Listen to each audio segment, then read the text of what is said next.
Olá, sexto ano, tudo bem com vocês? Semana passada a gente estava falando sobre células. A gente relembrou que vocês viram lá no quinto ano que a célula é formada por o núcleo, o citoplasma e a membrana.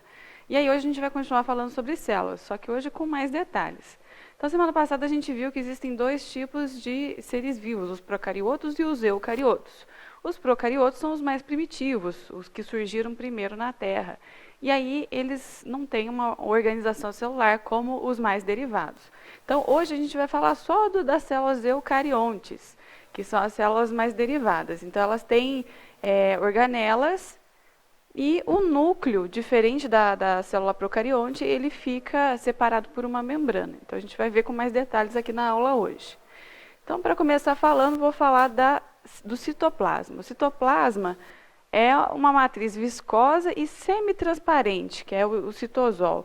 É como se fosse um material gelatinoso que fica entre o núcleo e a membrana. Então, lá na célula, esse material ele fica disperso, né? Então, ele está aqui. É o que preenche a célula, esse líquido viscoso.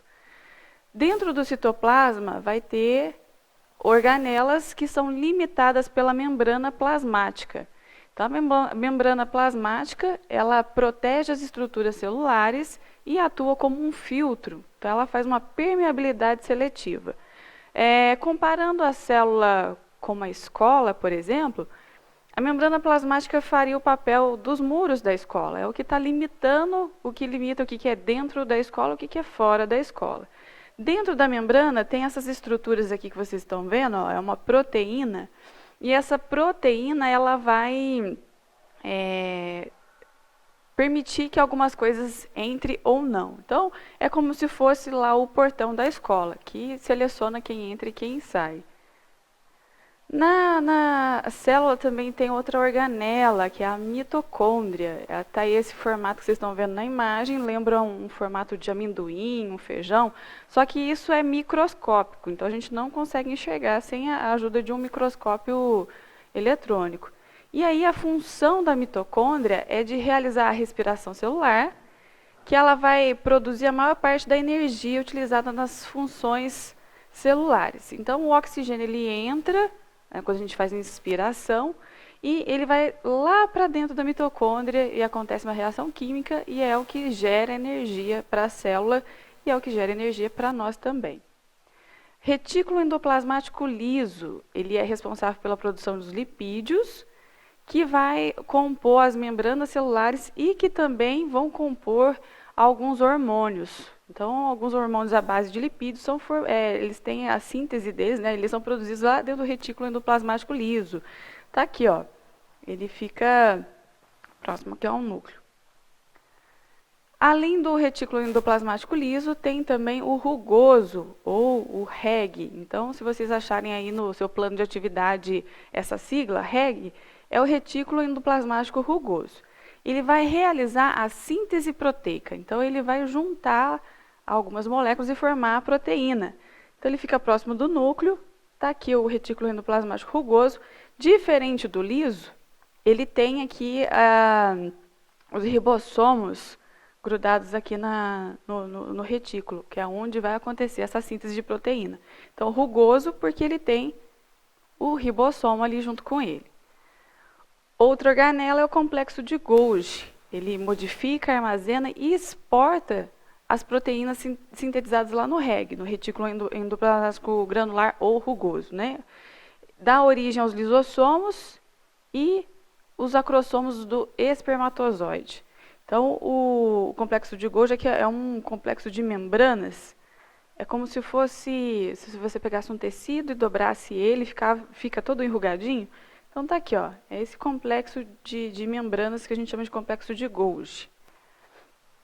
Outra organela é o lisossomo. Ele está relacionado à digestão intracelular e ele atua como sacos de enzimas digestivas, digerindo os nutrientes e destruindo as substâncias não desejadas. Então, lá dentro da célula, ela vai estar ali realizando várias funções, e quando excreta alguma coisa, alguma toxina, alguma coisa que não vai ser utilizada, os lisossomos vêm, engloba aquilo ali e coloca para dentro dele. Então, são bolinhas, quando a gente olha no microscópio, então são bolinhas que vê lá, e dentro ali vai ter essas toxinas, esse material que não vai ser utilizado mais.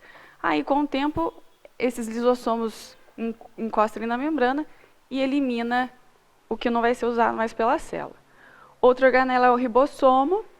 Então, aí no desenho vocês estão vendo ele aí de cor de rosa, essas bolinhas cor de rosas. Ele auxilia a síntese de proteínas das células. Então, é ali dentro do ribossomo que vai produzir a proteína. Peroxissomos, ele está relacionado à oxidação de ácidos graxos para a síntese do colesterol e respiração celular. Então, também, na hora que a gente olha lá no microscópio, também são algumas bolinhas que a gente enxerga ali na célula que vai estar relacionado a essa oxidação de ácidos graxos. Núcleo celular é a maior organela que tem dentro da célula. Então, ele vai ser o centro de controle da célula. Então, vamos fazer a comparação lá com a escola. Eu falei para vocês que a membrana seria a parede, o núcleo celular seria a direção.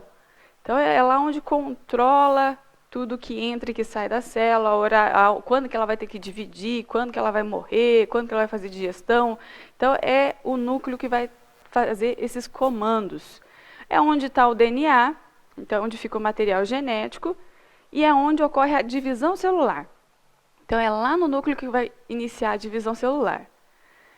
A divisão celular é um processo que vai gerar células filhas. Então, é uma célula mãe que vai originar células filhas. E no organismo humano, algumas células estão em constante multiplicação. Um exemplo são as células da epiderme, aqui da nossa pele, e da medula óssea, que fica aqui na nossa coluna, que se multiplicam para repor as células que morreram. Então, na nossa pele, conforme a gente vai crescendo, conforme a gente vai desenvolvendo, e depois também com o passar dos anos, a gente precisa ir trocando essas células. Então, morre células e nasce células periodicamente. E aí, é lá no núcleo que vai organizar essa divisão celular para surgir novas células no lugar daquelas que morreram. Existem dois tipos de divisão celular. Então, eu vou falar para vocês da mitose e da meiose. Mitose é a divisão celular em que a célula-mãe origina duas células filhas. Então, são duas células filhas idênticas à célula-mãe. Então, antes do processo de divisão celular, a célula-mãe vai duplicar o material genético, o DNA, e por meio da divisão celular, as células filhas obtêm o mesmo número de cromossomos que a célula-mãe. Então, só relembrando aqui, cromossomos, vocês vão ver com mais detalhes lá no 8º ano, mas cromossomo é a fita de DNA, que ela está enroladinha e fica lá dentro do núcleo. Esse cromossomo ele vai trazer informações a respeito daquela célula. Então, ele vai trazer ali, por exemplo, se é célula da pele, se é célula do estômago, se é célula do coração. Então, vai estar ali, nesses cromossomos, essas informações, que é passada de pai e mãe, né? Vem do pai e da mãe, passa para os filhos. Então, dentro da mitose, na hora de fazer a divisão celular, ela vai gerar duas células idênticas à célula-mãe. Já a meiose, diferente da mitose, vai gerar 4 células filhas.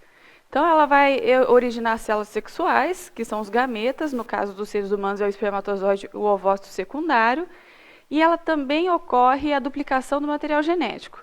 Só que aí, ao invés de dar origem a 2 células, como na mitose, ela vai originar 4 células, cada uma com a metade do material genético, geralmente encontrado nas demais células do corpo. Então, quando vocês estiverem lá no ensino médio, vocês vão aprender o que são as células N ou 2Ns. Né? Então, aqui seriam as células N, que tem a metade do material genético. Então, voltando lá nos cromossomos, que eu expliquei agora há pouquinho, aqui vai gerar 23 pares de cromossomos, que é a célula que vai ser transmitida as características. Então, quando vai ter a reprodução, vai 23 pares de cromossomos da mãe e 23 pares de cromossomos do pai. Aí junta e aí vai formar 46 pares de cromossomos. Então, nossas células, vamos imaginar que é a célula da epiderme, ela tem 46 pares de cromossomos, 23 do pai, 23 da mãe. E aqui só tem 23, porque é uma célula sexual. Quando a gente fala em tecidos, a gente vai aprender aqui no 6º ano que existem 4 tipos de tecidos. E o que é tecidos? É quando tem várias células juntas. Então, vocês aprenderam aí que tem células eucariontes e células procariontes. As células procariontes, quando se juntam, mais de uma célula, a gente vai chamar de tecido. Então, eu vou apresentar aqui para vocês hoje 4 tipos de tecidos diferentes. O primeiro tecido que está aí nessa imagem é o tecido epitelial. É o tecido que a gente encontra na pele. Então, são células justapostas, ou seja, são células que ficam bem próximas uma das outras. Então, você pode perceber aqui que não tem espaço entre as células. Então, geralmente é um tecido de revestimento, igual aqui na pele, vai revestir os órgãos também, vai ser o tecido epitelial. Tem o tecido conjuntivo, que aí na imagem, esse segundo aí, tem aí uma imagem de um osso.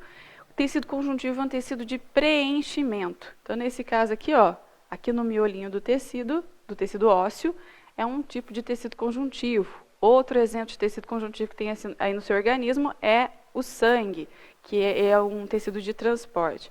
Tem o tecido muscular, é o terceiro aí da imagem, que vai formar os músculos. E tem o tecido nervoso, que é esse último aí na imagem, a 4ª imagem, que é os neurônios, que vai formar o nosso cérebro, vai estar lá no cérebro, por exemplo. É onde vai ter essas conexões sinápticas que vai estar passando essa corrente, uma corrente elétrica, que a gente vai aprender melhor lá nos próximos PACs. Aqui está um resuminho para a gente entender o que forma um organismo. Então, lá a primeira imagem é uma célula, várias células vão formar os tecidos. Nesse exemplo aí é o tecido ósseo, tecido conjuntivo. Os tecidos ósseos vão formar os órgãos e vários órgãos formam o organismo. Então, está aí uma estrutura de como está a formação do organismo, de célula a organismo. 6º ano, obrigada pela presença, obrigada pela atenção e até a próxima.